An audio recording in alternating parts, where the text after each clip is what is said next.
தமிழ், தெலுங்கு, மலையாளம் ஆகிய 3 மொழிகளிலே உள்ள முன்னணி கதாநாயகர்களை விட மிகுந்த செல்வாக்கோடு கர்நாடக பட உலகிலே இருந்தவர் தான் ராஜ்குமார்.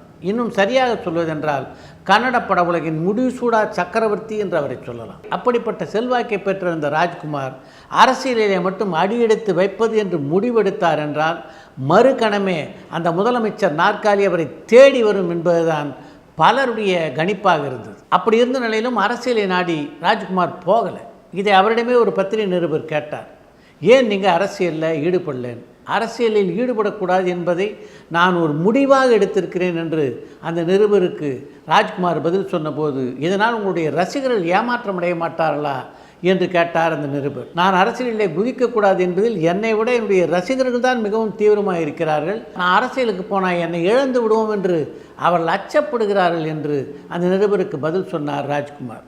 ஆக கர்நாடகாவில் பார்த்தீங்கன்னா மிகுந்த செல்வாக்கோடு அப்போது இருந்த ராஜ்குமாரும் தெளிவாக இருந்திருக்கிறார், அவருடைய ரசிகர்களும் தெளிவாக இருந்திருக்கிறார்கள். ஆனால் இந்த ரெண்டுமே தெளிவாக இல்லாமல் இங்கே தான் பல பேர் திண்டாடி கொண்டிருக்கிறார். மூவிலேண்ட் என்ற பெயரில் இயக்குனர் கே. சுப்பிரமணியன் நடத்தி கொண்டிருந்த ஸ்டூடியோவை வாங்கி எஸ்.எஸ். வாசன் அந்த ஸ்டூடியோவுக்கு ஜெமினி ஸ்டூடியோ என்று பெயரிட்டார். அந்த ஸ்டூடியோவில் தயாரான முதல் திரைப்படம்னா அது மதன காமராஜன் என்ற திரைப்படம். திண்டுக்கல் அமிர்தம் டாக்கீஸுக்காக தயாரிக்கப்பட்ட திரைப்படம் அது. வி.வி. சடகோபன், கே.எல்.வி. வசந்தா, எம்.வி. ராஜம்மா ஆகியோர் நடிக்க பி.என். ராவ் அந்த படத்தை இயக்கினார். அந்த படத்துடைய படப்பிடிப்பு ஜெமினி ஸ்டூடியோ நடைபெற்ற போதுதான் திரைப்படத்திற்கான முழு பயிற்சியும் பெற்றார் எஸ்.எஸ். வாசன் என்று சொல்லலாம். அந்த படத்தினுடைய படப்பிடிப்பு நடக்கும்போது இதை எதற்காக படமாக்குறீர்கள், இந்த காட்சிக்கு பின்னால் அடுத்து என்ன காட்சியை படமாக்குவீர்கள், ஏன் இந்த லென்ஸை பயன்படுத்துகிறீர்கள் என்றெல்லாம் தொடர்ந்து அந்த படம் சம்பந்தப்பட்ட டெக்னீஷியனிடம் கேள்வி கேட்டுக்கொண்டே இருப்பாராம் எஸ்.எஸ். வாசன். ஒரு திரைப்படக் கல்லூரி மாணவனைப் போல மிகுந்த ஆர்வத்துடன் அன்று அவர் கேட்டு தெரிந்து கொண்ட விஷயங்கள் தான் அவர் பின்னாளில் இயக்குனர் ஆவதற்கு மிகப்பெரிய அளவிலே உதவி செய்யும். சூப்பர் ஸ்டார் ரஜினிகாந்தை பொறுத்த வரைக்கும் அதிகமாக வெளியே விளம்பரப்படுத்தாமல் பல பேருக்கு உதவி இருக்கிறார் என்று எத்தனையோ முறை நம்முடைய திரையுலக பிரமுகர்கள் சாய் சித்ரா நிகழ்ச்சியிலேயே கூட தங்களுடைய அனுபவங்களை பகிர்ந்து கொண்டிருக்கிறார். அவர் எந்த அளவுக்கு தன்னுடைய உதவிகளை பற்றி விளம்பரப்படுத்தாமல் இருந்திருக்கிறார் என்பதற்கு சமீபத்திலே தெலுங்கு நடிகையான ரமாபிரபா கொடுத்த ஒரு பேட்டி சான்றாக நிற்கிறது. ரமாபிரபா தன்னுடைய கணவனை பிரிந்து ஒரு காலகட்டத்திலே பொருளாதார ரீதியாக மிகப்பெரிய சிக்கலுக்கான போது ரஜினிகாந்தை சந்தித்து உதவி கேட்டிருக்கிறார். அவர் ரஜினிகாந்தை எதிர்பார்த்ததற்கு அது ஒரு சில ஆயிரம் ரூபாய் தான். ஆனால் ரஜினிகாந்த் அப்போது தன் கைவசம் வைத்திருந்த 40,000 ரூபாய் அப்படியே தூக்கி ரமாபிரபாவிடம் கொடுத்தார். அந்த காலகட்டத்தில், அதாவது 30-40 ஆண்டுகளுக்கு முன்னால் 40,000 ரூபாயுடைய மதிப்பு இருக்க இன்றைய 40 லட்சம் ரூபாய்க்கு சமம். அப்படிப்பட்ட தொகை சர்வசாதாரணமாக ரமாபிரபாவுக்கு கொடுத்துவிட்டு அதை பற்றி ஒரு வார்த்தை கூட இன்று வரையில் ரஜினிகாந்த் பேசியதே இல்லை. இத்தனை ஆண்டுகளுக்கு பின்னாலே ரமாபிரபா வெளியே வந்து சொன்னதுனால தான் அந்த செய்தியே பலருக்கு தெரிய வந்தது என்பதுதான் உண்மை. இப்படி பல பேருக்கு பெருந்தன்மையாக உதவி செய்த ஒரு மாபெரும் கலைஞர் தான் சூப்பர் ஸ்டார் ரஜினி. எப்போவுமே பிரபலமானவருடைய ஒரு நாள் எப்படி அமைகிறது அப்படின்னு தெரிஞ்சுக்கிறதுல எல்லாருக்கும் ஒரு ஆர்வம் உண்டு. ஒரு ரசிகர் அந்த காலத்தில் நாடக கலைஞருடைய வாழ்க்கை ஒரு நாள் எப்படி கழிந்தது அப்படின்னு தொடர்ந்து என்கிட்ட கேட்டுக்கிட்டு இருந்தார். அவருக்கான விடையை தான் இல்லை இன்றைக்கி சொல்ல போகிறேன்.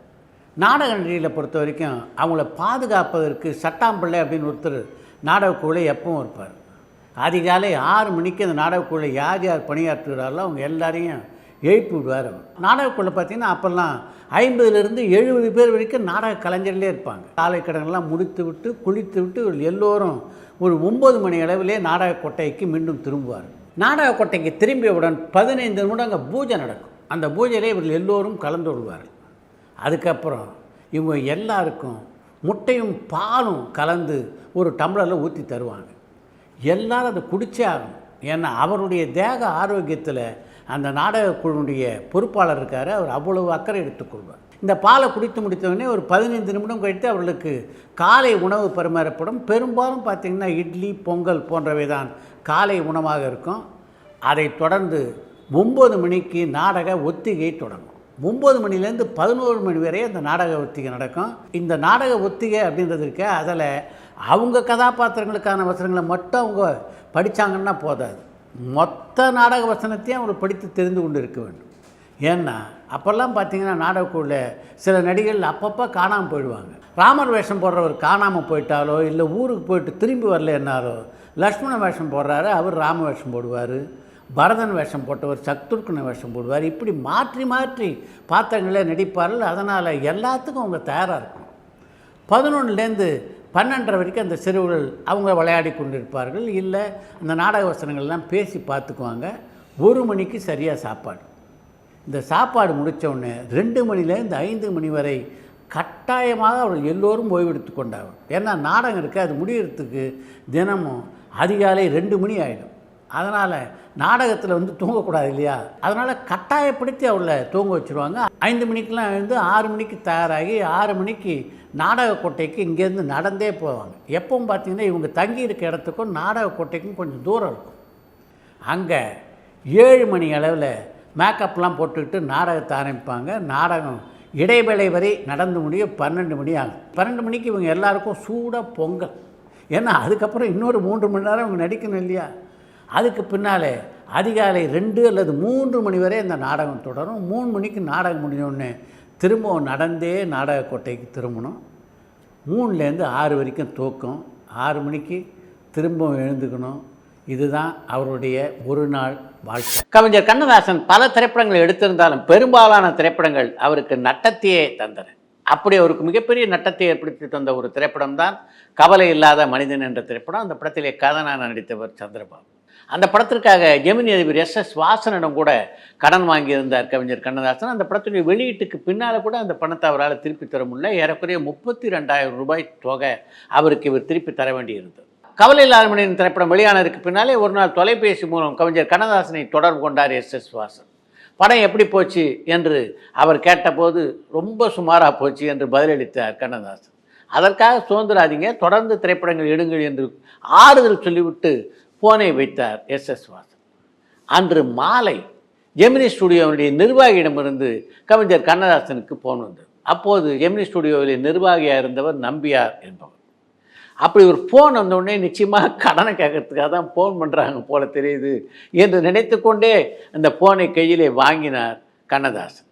அந்த ஃபோனில் பேசிய நம்பியார், நீங்கள் தர வேண்டிய கடன் இருக்குல்ல, அதை தள்ளுபடி செய்து விட்டதாக S.S. வாசன் உங்களிடம் சொல்ல சொன்னார் என்ற தகவலை கண்ணதாசனுக்கு சொன்னார். இந்த சம்பவத்தை பற்றி ஒரு பத்திரிகை பேட்டியிலே பகிர்ந்து கொண்டிருக்கின்ற கவிஞர் கண்ணதாசன், இந்த சினிமா உலகில் நான் மிகவும் அதிகமாக நேசித்தது மாடர்ன் தியேட்டர் சுந்தரம் அவர்களை தான்.